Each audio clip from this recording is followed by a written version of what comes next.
Hi guys, this is an S&P 500 technical analysis update for Friday 19th of June 2020. Okay, let's go into it. Are we going to retest the lows? No, I don't think we're going to retest the lows.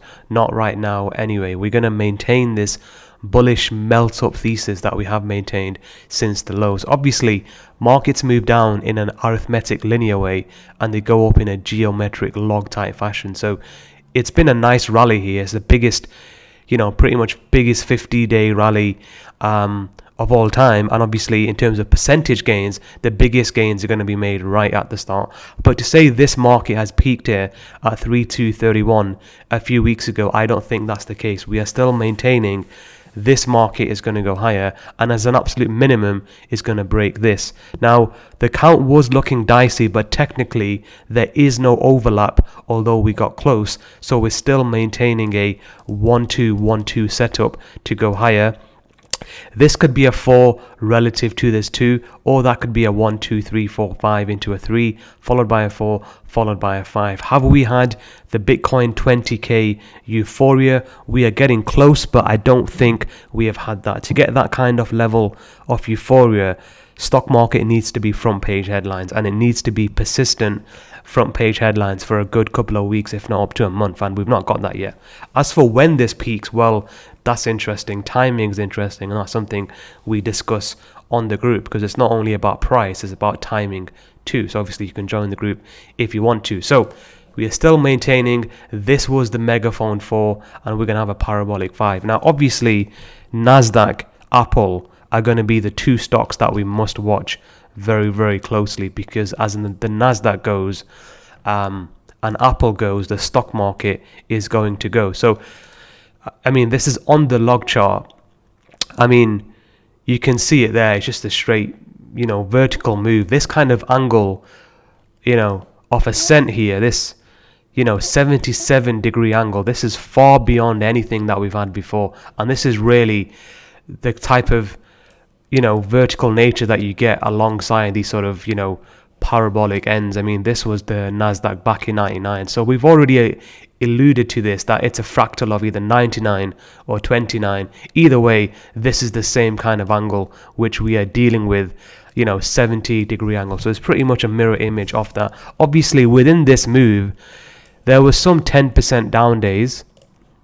I've got it on the weekly chart here. There was a 7% drawdown there. Even as we approached the top, there was a 6% drawdown, and here there was a near 10%, well, if not even more. I mean, it was more like 12-13% drawdown before we had the final blow off top. So let's just try to clarify that. Let's get it on the 3-day chart, see if we can.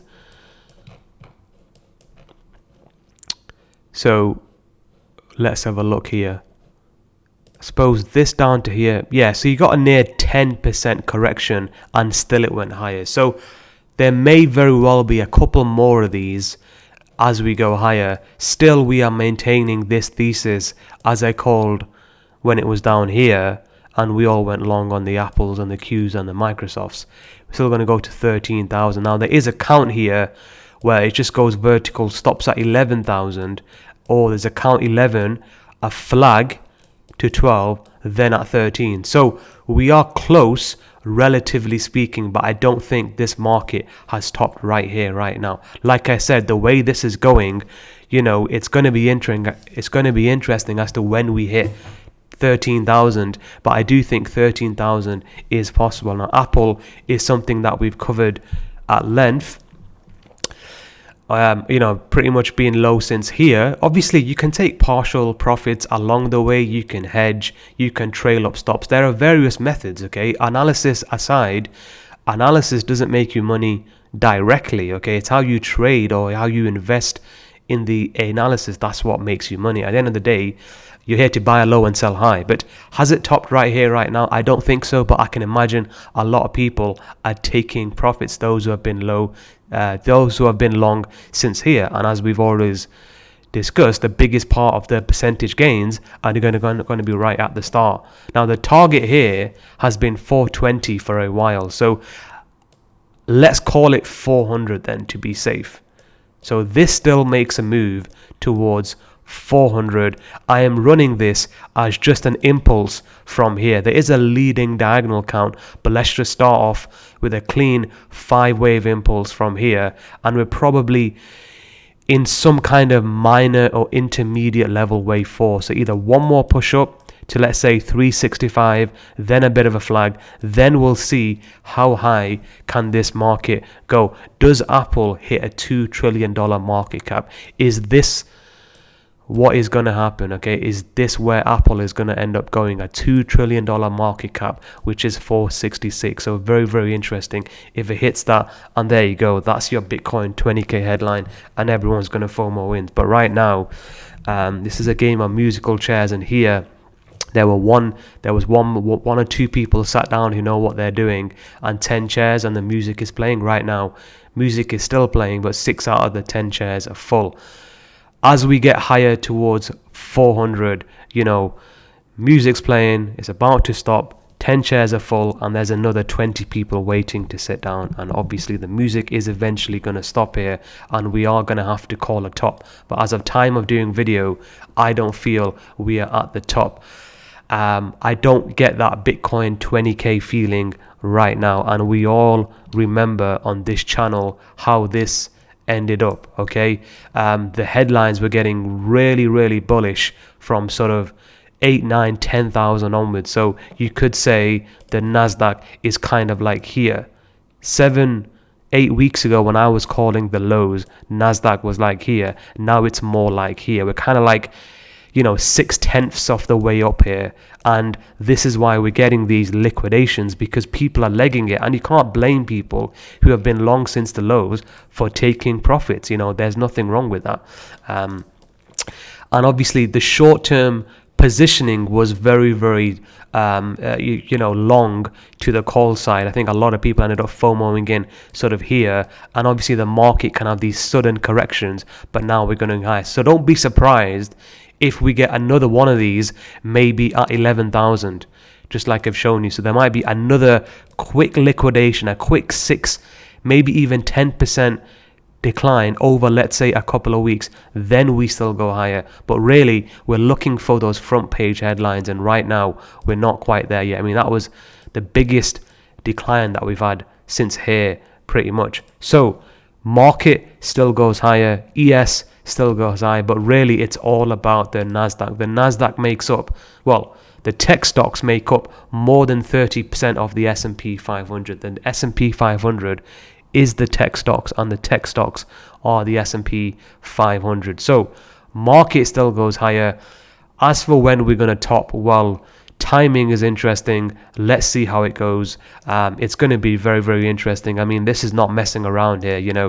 We're calling for 4,000 here, as we have done so from the lows. I mean, if you just take a line of best fit, you can have a look and see where does 4,000 come in. I mean, is this going to be before the end of the year? Is it going to be afterwards? So timing's interesting. We're already at 3,100, so it's already up 50%. So 3 to 4 is only going to be 33%. So this is why people have been taking profits, those who understand the geometric growth. I mean, if we just state the obvious here, top to bottom, it was 35%. Going back up to the top, because it moves in a logarithmic way, is 54%. So this is why people are taking profits. But to go all in short here, right, that's it, party's over, music has stopped, I don't think so, but we're getting very, very close. And then finally, this sequence, this entire impulse from 2009, and as it turns out from 1930, will be over, and then we are definitely in for some kind of extended bear market in terms of price or time on the grand super cycle stage, potentially sub-millennium stage, but let's not go into that. Let's work on the grand super cycle first. So is there anything else that I need to cover? Let's cover Microsoft. We still have these targets there around, I believe they were 225. I still believe is a little bit higher. Yeah, I've got an alert here. Where's that alert? 224.98. Yeah, so we've had that alert since here. To me, Microsoft will have a lot of difficulties, a lot of Fibonacci resistance around this 224.98. So a lot of sort of algos are going to be selling into this. It may very well go higher, of course it can, but at the end of the day, it's all about taking profits at reasonable times. I mean, it's 50% up from the low, so a lot of people were taking profits here, and hopefully we can eke out another, let's say, 15%. But obviously Apple and Microsoft, they are really big market cap stocks. Whilst Apple may very well go to a $2 trillion market, I mean, I've got my doubts, but 420 is definitely possible. But if the FOMO really kicks in, they could run this up to 466, and that will be a 2T market cap. So it's going to be interesting to see how it plays out. But because they're such big stocks, there's only so far they're going to go, because they have such a large weighting in the S&P 500. Now, let's have a look at the dollar index just whilst we're here. So dollar index, we've been calling these lows for the last couple of weeks. We are looking at this dollar to go higher. It's forming a nice bullish reversal hammer candles, and the monthly is looking very, very good. So we are looking for this to go higher, and we've spoken about this whole dollar short squeeze, which has pretty much been going on since the lows here back in 2018. I mean, from my first video on YouTube, I've always been very, very bullish dollar and very, very bearish euro. To me, that's a 1-2, another 1-2, and I'm expecting dollar sooner or later, as this Nasdaq gets to 10.5, 11, and towards that 13,000, Apple gets towards 400 and beyond, we are still looking at the dollar to go much, much higher. And this is going to be our marker of liquidity issues coming in to the system. And you can already see people are front running what's going to happen, and they're already accumulating dollar for longer term. I believe in the next couple of years, this will be at 110. This target of 110 has been here for quite a while, so that would mean the euro would probably move down towards parity over the next couple of years. But this move in the dollar is going to be interesting, and to see how it plays out in terms of the macro sort of theme. But liquidity issues usually start to arise as this dollar goes higher. Now, gold is interesting because gold isn't really selling off. We are expecting gold to make another push up here. It's been consolidating here for quite some time. It's very hard to get bearish gold as it's forming this sort of what I deem as a bullish sort of flag. I do expect gold to be breaking out here probably, I don't think today, but probably next week. I mean, either today or next week. So I do expect gold to be breaking out here. If not next week, then definitely in July. It's been consolidating here for quite some time, and price needs to either move up or down. But I'm expecting gold to break out, probably tag these highs at 1788, and then make a run on these higher pivot levels, which it hasn't really touched. So this here, and obviously you've got the all-time highs here, and there's probably some resistance coming in at this level at 1870. So I expect gold to make a run for these higher levels alongside the US dollar. Now, usually gold would move inverse to the dollar, but that's not going to happen in this situation, because gold is moving up based on sentiment, and dollar is moving up based on liquidity, dollar shortage issues, and all of this is preparing for this stock market top. So we're going to wrap it up there. If you want to join the group, you know what to do. We cover quite a few different markets, and we cover these on an intra-week, intraday, and intra-month basis. So if you guys want to have a look at that, you know what to do, and I'll wrap it up there. But yes, I don't think the market has topped here last week. There is still movement higher. How much movement? Well, you know, I've been calling 13,000 for a while. Let's see. This could happen this year, could happen next year, but the way things are going, we are getting closer and closer to these targets. But if right here, right now, it's the big all-in short, the big short, I don't think it is, but we're getting very, very close, and a lot of interesting things are going to occur here, maybe even before the end of the year.